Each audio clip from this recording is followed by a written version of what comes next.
waktunya karena kekecewaan publik terhadap wakil rakyat. Kritik demi kritik muncul karena wakil rakyat yang dinonaktifkan oleh partai politiknya, 3 diantaranya merupakan artis atau selebritas. Kualitas anggota DPR kemudian dipertanyakan dan membuat wacana revisi Undang-Undang Pemilu muncul ke permukaan. Apakah soal rekrutmen calon anggota legislatif ini perlu kriteria khusus? Kita akan bahas hal ini dengan Haikal, peneliti Perludem, dan Willy Aditya, anggota DPR RI, fraksi Partai Nasdem, melalui sambungan virtual. Selamat malam, Bung Haikal, Bung Willy. Malam, Mas Adi. Oke, saya ke Bung Willy dulu kalau gitu. Ini partainya juga mewakilkan salah satu artis yang akhirnya juga dinonaktifkan. Bagaimana melihat usul ataupun pandangan dari Prof. Yusril sebagai Menteri Hukum, Bung Willy?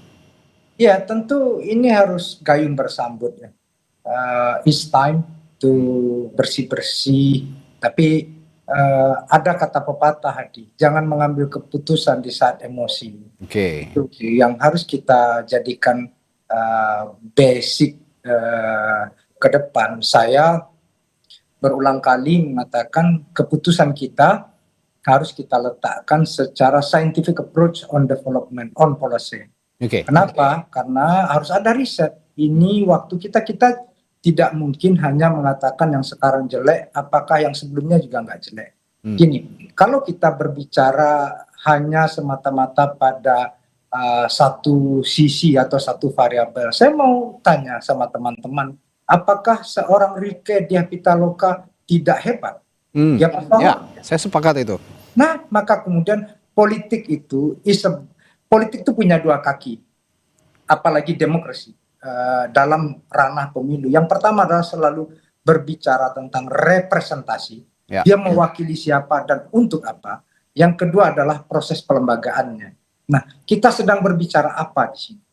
Nah, kalau menurut hemat saya sebagai anggota dewan, sebagai bapilu partai, sebagai penggiat partai, yang harus kita lakukan adalah sebuah proses pembaharuan, entah itu namanya transformasi, entah itu namanya reformasi, tapi secara menyeluruh. Semesta politiknya yang harus kita lihat.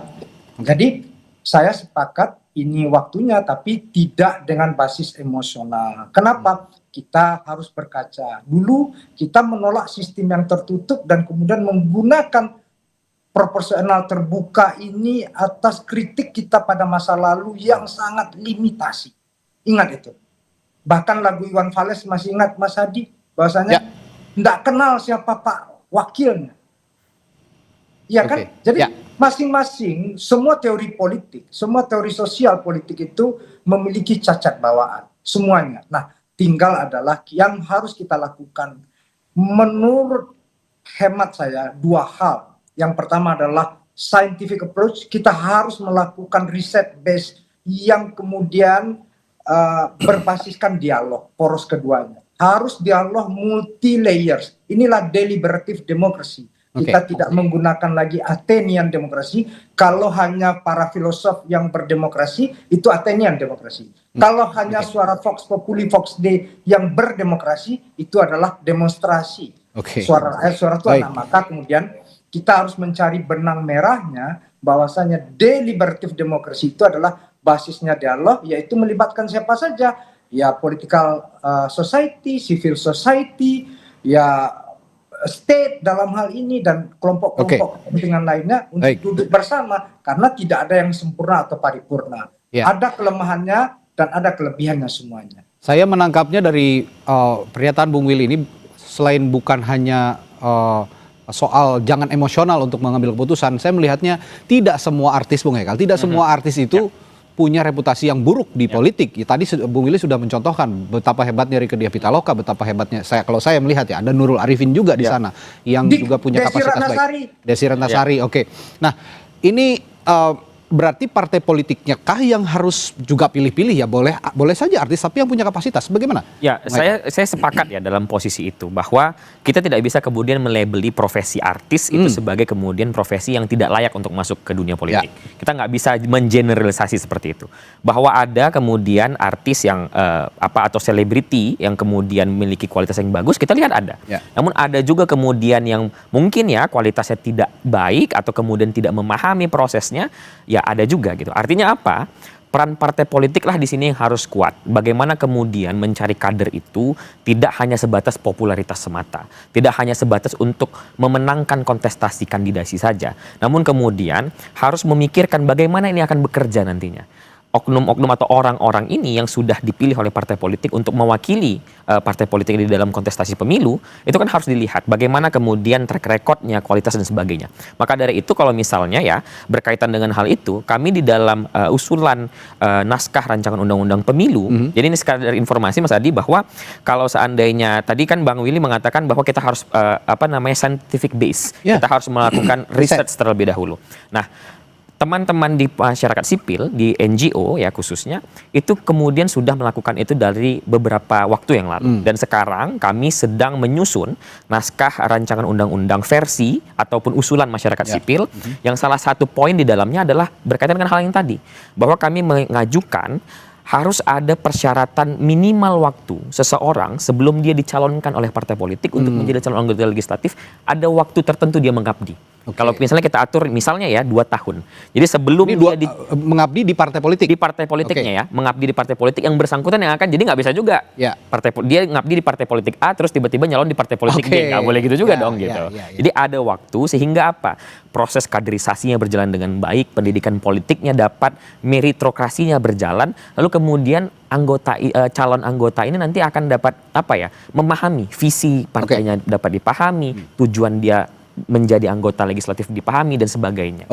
Mengabdi dulu, ini usulan ya Bung Willy, mengabdi dulu di partai politik minimal 2 tahun tadi ya. Kalau usulan kami 2 tahun. 2 tahun usulannya agar kaderisasi juga benar-benar muncul di partai politik. Mau itu artis, mau itu politisi, mau itu bisnismen.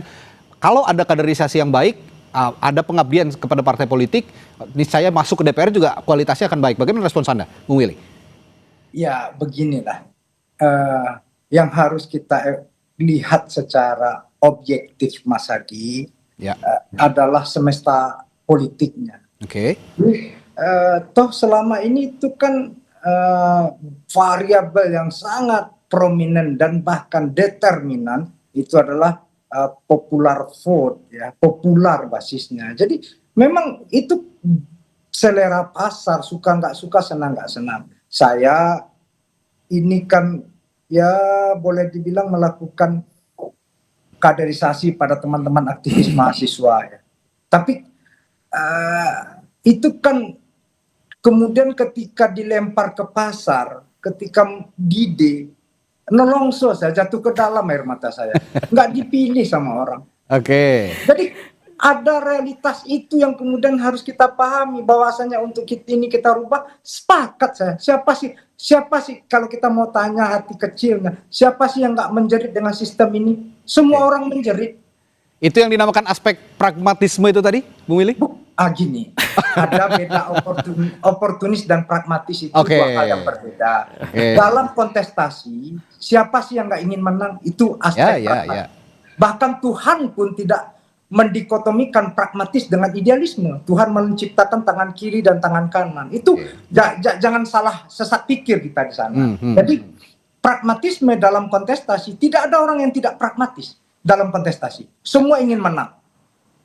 Maka kemudian kami menawarkan kalau Mas Hadi merujuk kepada risalah hasil Kongres Partai Nasdem itu adalah mix vote. Apa itu? Ada popular vote, ada party list. Ini based on Jerman dan Jepang experience. Nah, ini yang tapi kemudian ini salah satu baru tawaran. Bagaimana caranya kita duduk bersama? Kita nggak boleh melakukan klaim kebenaran sepihak, enggak. Kenapa? Kita harus duduk bersama melihat, karena kita tidak mau terjebak pada rasionalitas ekstrim dan empirisme ekstrim. Nah, kita disinilah peran dialog satu dan lainnya untuk meletakkan, kita lihat apakah ini kan tidak hanya rekrutmen ya, tidak hanya sistem pemilunya. Kita lihat juga aspek penyelenggaraan pemilunya, pelaksana pemilunya, state aktor yang lainnya. Nah, jadi banyak variabel-variabel di sana yang kemudian kita kaji, bahwasanya bertepuk tidak sebelah tangan, Mas Hadi. Nah kalau gitu pertanyaan saya selanjutnya, bagaimana Bung Hekal menyeimbangkan antara yang disebut oleh Bung Willy tadi popular vote ya dengan kualitas. supaya tidak terjadi lagi di hadapan publik seperti yang kemarin. Ada 3 selebritas yang akhirnya dikritik oleh publik karena punya pola komunikasi yang begitu buruk dan menyebabkan gelombang unjuk rasa yang begitu luas. Ya. Kalau kami ya di Perludem bersama beberapa teman-teman CSOL lainnya, sebenarnya kan kajian terkait dengan perbaikan sistem atau perubahan sistem pemilu ini sudah berjalan lebih kurang 2-3 tahun belakang. Oke. Ya. Kami di Perludem itu sudah membuat simulasi, sudah melakukan simulasi, sudah melakukan modeling, termasuk surat suaranya terkait dengan apa yang disampaikan oleh Bang Willy tadi. Oke. Jadi nah inilah mudah-mudahan ini bisa menjadi gayung bersambut juga ya seperti yang dikatakan Bang Willy tadi. Artinya apa? Artinya ada berbagai elemen yang sudah sama-sama memikirkan. Ya. Kalau saya tidak salah juga dari pemerintah itu, dari Kemendagri dan juga dari Bappenas itu sudah melakukan simulasi dan modeling juga terkait pilihan-pilihan. Nah, jadi saya menjelaskan sedikit Mas Adi terkait dengan mix metode yang tadi disampaikan oleh Bang Willy ini dikenal ada 2 kutub lah ya, ada 2 jenis. Yang pertama paralel, yang kedua itu mixed member proporsional. Oke. Nah, beratnya itu di satu sisi yang satu berberat proporsionalitasnya, yang satu sisi dia berjalan bersamaan antara 2 sistem. Oke. Jadi sederhananya sistem ini satu, dia akan memilih wakilnya secara langsung dari partai ya, tentu saja dari partai wakilnya secara langsung dengan sistem mayoritarian. Jadi satu dapil itu satu wakil. Oke. Dan satu sistem lagi ini akan ada sistem proporsional yang proporsionalnya adalah proporsional tertutup. Jadi partai lah yang memiliki kewenangan untuk memilih. Nah, dengan adanya 2 sistem ini, nanti orang-orang yang kemudian punya popularitas tinggi ini ditempatkan di mayoritariannya, sistem mayoritarian. Dan orang-orang yang mungkin championnya partai ya, punya kualitas yang baik namun mungkin popularitasnya tidak begitu tinggi, ditempatkan di sistem yang proporsional tertutupnya. Nah, dengan sistem seperti ini ditambah lagi ya, tentu sistem saja juga tidak mungkin bisa menyelesaikan masalahnya. Tetapi kita harus mengikutkan yang lainnya, seperti tadi saya sampaikan ada syarat yang harus dipenuhi, lalu kemudian termasuk juga demokratisasi partai, ada yang namanya pemilihan pendahuluan misalnya untuk calon anggota legislatifnya. Jadi ada partai itu melakukan pemilunya sendiri gitu loh, untuk menaruh nomor urut Itulah yang dilakukan oleh negara-negara maju sebenarnya. Benar, seperti apa yang terjadi misalnya di Amerika Serikat ya. gitu kan. Nah, jadi memang kita harus melihat ini ya, dan inilah kenapa kami sejak awal tahun 2025, sejak rancangan undang-undang pemilu dan undang-undang pilkada itu dimasukkan ke dalam daftar prolegnas prioritas 2025, kami sudah dorong segera dibahas. Karena apa? Karena kita butuh nih waktu untuk mensimulasikannya. Karena itu kan tadi Bang Willy sudah sampaikan, jangan sampai kita hanya berbasis kepada praktik saja atau berbasis kepada teori saja. Kita harus lihat lapangannya seperti apa. Nah, untuk itu makanya kemudian kita memerlukan membahas undang-undang ini sesegera mungkin, agar kita punya waktu untuk mensimulasikannya, melihat mana yang baik dan mana yang buruknya, dan kemudian memilih mana yang terbaik untuk digunakan ke depan. Oke, ini ada juga pernyataan yang menarik dari Prof. Yusril sebagai Menteri Hukum, Bung Willy. Sebetulnya banyak non-selebritas yang punya bakat politik ya, yang di bawah under the radar lah, tidak ada di permukaan, tapi punya bakat. Nah, scouting partai politik sejauh itu sejauh ini sudah mencapai ke orang-orang seperti itu atau belum, Bung Willy? Ya, gini, apa yang dikatakan Prof. Yusril benar, dalam kandidasi semuanya kan kita majukan, tapi jangan kita ujuk-ujuk amnesia, Mas Adi. 2009 itu ketika Pak Mahfud MD jadi ketua MK, dia menggugurkan sebuah tawaran kompromistis dari DPR waktu itu, yaitu 35% BPP. Waktu itu masih hitungannya BPP, bukan sanlak murni seperti sekarang. Itu dibatalkan. Jadi bahwasanya ada proses, ini kan bukan kali pertama ya untuk kemudian eksperimentasi sistem pemilu yang ya kalau boleh kita bilang quote unquote banal, brutal seperti ini ya. Kalau kita mau benar-benar open mind, jujur, objektif, ini kan banal, brutal gitu. Saya secara kepartaian bikin 2 pasca pemilu itu, bikin riset tulisan yang saya publis di dalam saat kongres, yang kemudian bikin dokumentasi filmnya. Bagaimana brutalitas itu saya dokumentasikan semuanya. Bagaimana banalitas itu saya capture dan kemudian dilakukan sebagai sebuah temuan yang ilmiah. Karena apa? Karena kita tidak ingin terjerembab dalam brutalitas dan banalitas seperti ini. Inilah pembelajarannya. Nah, sekarang apa yang ditandaskan oleh Prof. Yusril, orang baik banyak. Tapi kalau orang baik bukan hanya orang baik, ya. Orang berintegritas banyak. Tapi poinnya itu adalah ketika semestanya adalah free fight dan market base, maka kemudian dia kembali ke sana. Maka kemudian ya ini tidak hanya cukup dengan afirmasi. Oke, Tapi yang dibilang Haikal tadi, sistemnya akan seperti apa? Ya, tapi kalau memang bicaranya free fight, kalau kita punya sistem pemilu yang sudah dimodifikasi seperti yang dikatakan oleh Bung Haikal, mungkin free fight itu juga bisa diredusir dengan dimasukkannya atau berkompetisinya orang-orang berkualitas di dalam itu. Saya akan minta tanggapan kepada Bung Willy sebentar. Bung Willy, tahan dulu, nanti akan saya tanyakan sesaat lagi di Sapa Indonesia Malam. Tetaplah bersama kami.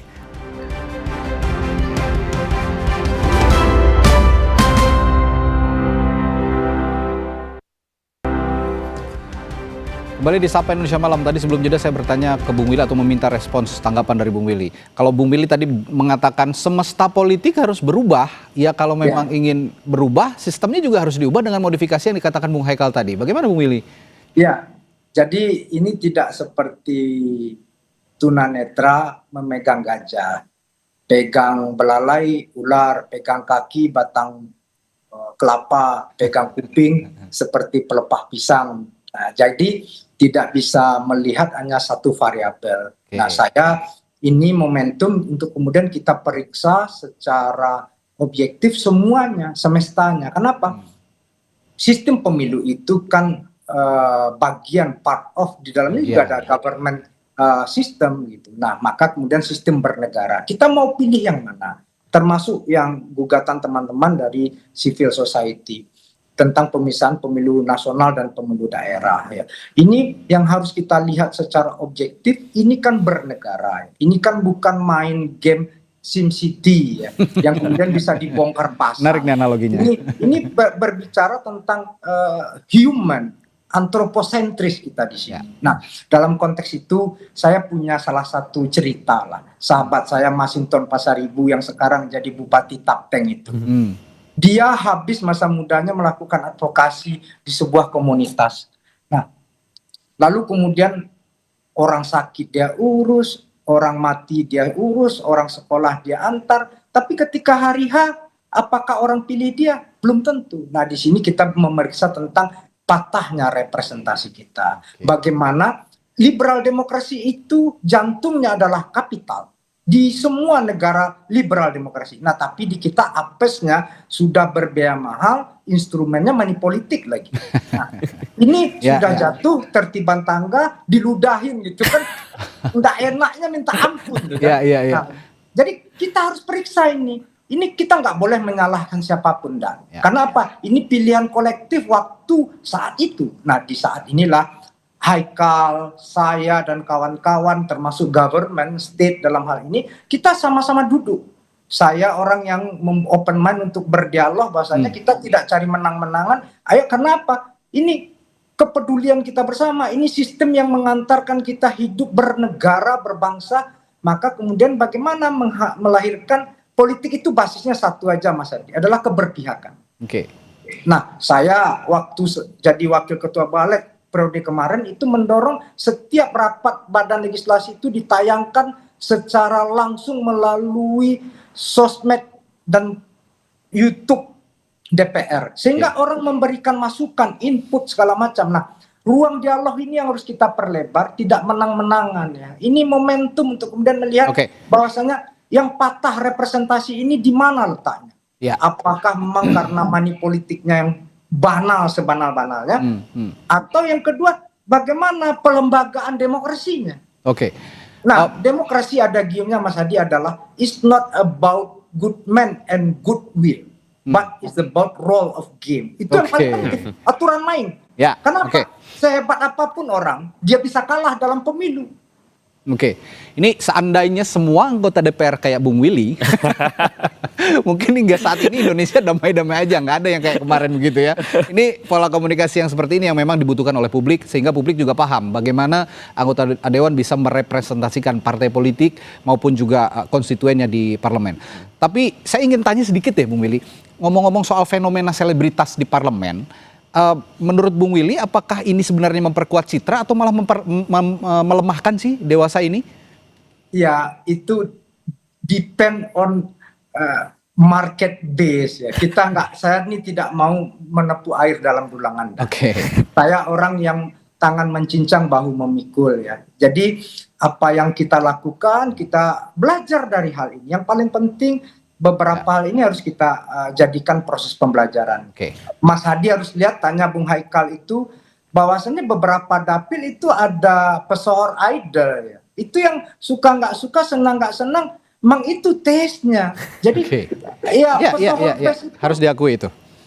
Itu benar-benar apa ya? Ya kita aja kita nih ibarat lari pakai mobil Innova, dia sudah pakai Ferrari, gimana komentarnya itu ya, kayak gitu. Nah, jadi kita tidak boleh terjebak pada ekstremitas yang Haikal ingatkan tadi. Ini kita ingat Ronald Reagan ya, dia seorang pesohor ya, tapi dia menjadi presiden yang mengakhiri perang dingin. Dia kan luar biasa. Jadi kita tidak bisa kemudian menghakimi sebuah profesi, latar belakang orang itu. Kalau kata Albert Camus, nggak fair kita ketika mengadili orang dari latar belakangnya, nggak fair. Kalau gitu saya tetap melihat ini sebenarnya peran partai politik dalam membidik atau scouting ya kader-kader, termasuk para artis, para selebritas, siapapun itu.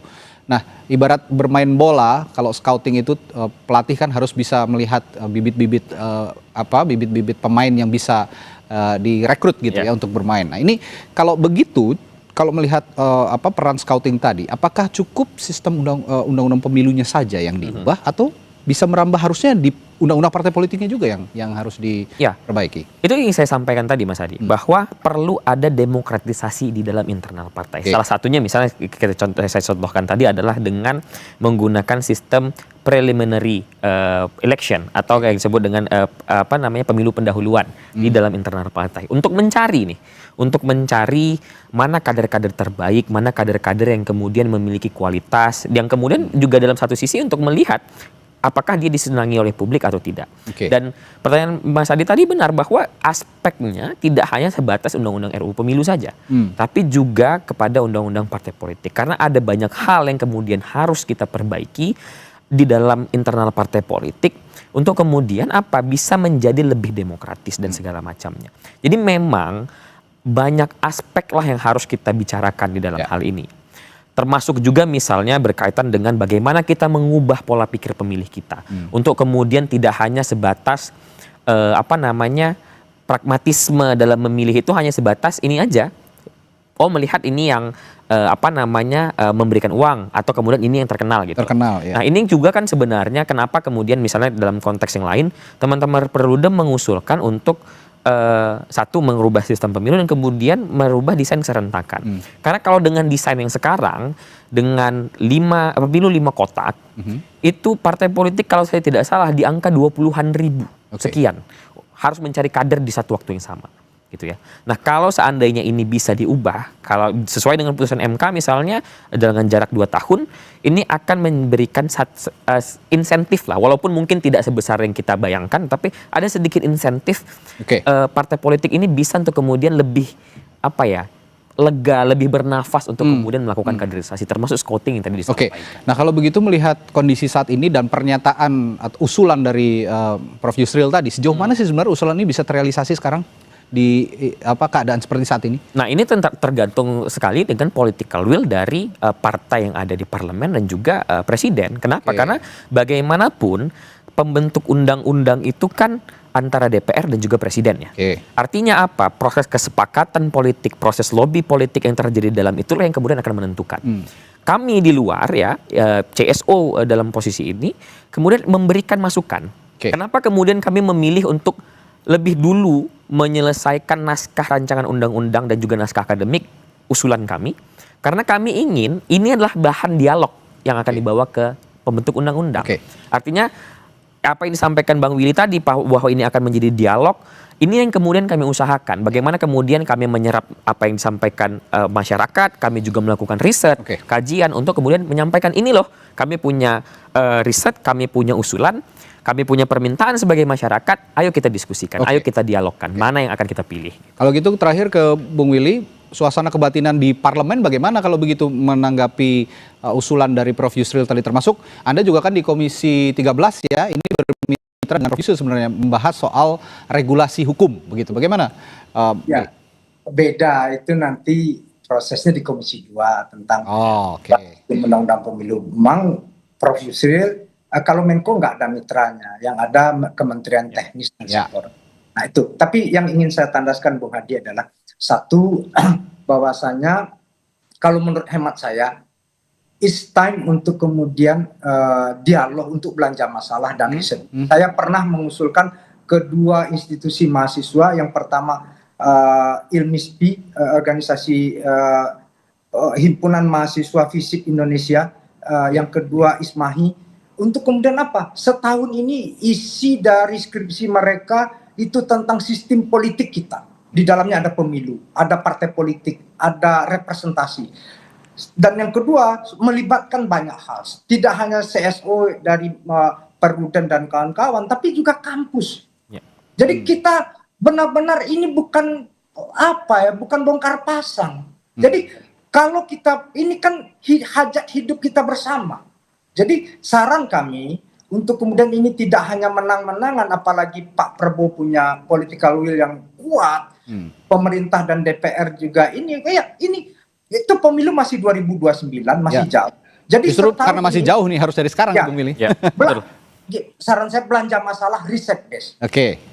Jadi kita dialog sambil sembari riset, dia paralel aja riset, dialog, sehingga kita one by one, step by step untuk menemukan kesepakatannya. Semua akhirnya semua jadi puas gitu ya. Oh, semuanya akan enak lan kepenak gitu. Jadi tidak hanya enak di bibir saja, tapi di hati dongkol. Gitu. Oke. Jadi enak lan kepenak, enak di bibir, enak di hati, dan kita menjalankannya secara bersama-sama. Bahwasanya ini tadi juga apa yang dibilang Bung Haikal, bahwasanya demokrasi yang maju itu tidak hanya berbicara political society yang dominan, tapi bagaimana civil society-nya menjadi sangat kuat, sehingga counterpart political society dan civil society itu bisa berdialektika secara sehat. Oke, terakhir ke Bung Haikal biar nggak omon-omon. Jadi kapan langsung ngobrol nih sama teman-teman seperti Bung Willy di Ini sayangnya Bang Willy tidak di Komisi 2, jadi kita belum ada ketemu ya Bang Willy ya. Jadi kita berharap ya memang kami melakukan terus berkomunikasi ya dengan Balek, dengan Komisi 2, termasuk juga dengan Kemendagri. Kita berharap ini segera ditunaikan lah. Karena kan dari kemarin kita mengatakan bahwa kita mendengar ya dari internal DPR sendiri, bahkan dari Komisi 2 ataupun Balek, ini masih menunggu bagaimana kemudian ini akan dibicarakan, model cara pembicaraan ini akan seperti apa dan sebagainya. Nah ini yang kita harapkan segeralah dimulai. Kita sudah di bulan ke-9 di tahun 2025. Prolegnas prioritas itu sudah disusun di awal tahun. Artinya ada sekian bulan kita itu belum memulai sama sekali untuk membahas ini secara secara formal di dalam proses pembentukan undang-undang. Meskipun ada dialog di luar, tapi kan belum secara formal. Maka dari itu penting rasanya untuk secepat mungkin kemudian ini dibahas dan juga diproses di dalam proses pembentukan undang-undang, dan kami dari masyarakat sipil kami selalu siap untuk berdialog, dan kami sudah menyiapkan yang menjadi kebutuhan untuk dialog itu. Oke, mumpung pemilu juga masih lama. Benar sekali. Ini harus dari sekarang jadi dibahas. jangan mepet-mepet Jangan lagi mepet-mepet gitu. Nanti kan kalau mepet-mepet alasannya nggak keburu lagi membahas poin-poin yang penting itu tadi. Dan ini momentum karena memang di sisi lain ada tuntutan 17+8 ini yang memang bisa mereformasi semua lini begitu, termasuk tadi kalau kata bahasanya Bung Willy semesta politiknya yang harus diubah. Baik, terima kasih Bung Willy Aditya telah bergabung berdiskusi bersama kami di Sapa Indonesia Malam, dan juga Bung Haikal di studio. Sampai jumpa lagi, sehat selalu. Saudara, Sapa Indonesia Malam masih akan kembali dengan